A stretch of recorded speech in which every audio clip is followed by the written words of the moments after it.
Can we log out of Fiverr? Hey guys, welcome back to the channel.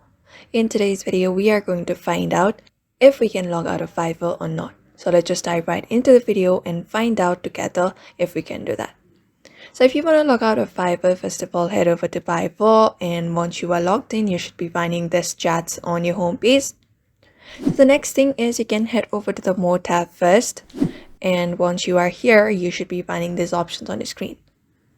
So first thing is, let's head over to settings. You can open up your settings, and when we head over there, we can find account. That has no option of logout, and privacy also, we don't have that option. So right now we find out that we actually don't have the logout option like we do on other applications that lets us log out by giving the logout option. So the only way to log out of Fiverr is, as it doesn't have a dedicated logout button, you need to uninstall the application. So you can just go ahead and uninstall your application, and effectively it will log you out of your account on that device. So once that is done, you can just go ahead and download the Fiverr again and log in. So once that is done, you will be logged out automatically of Fiverr. So for now, that is only the method if you want to log out of Fiverr. So I hope this video was helpful, and thank you for watching this video.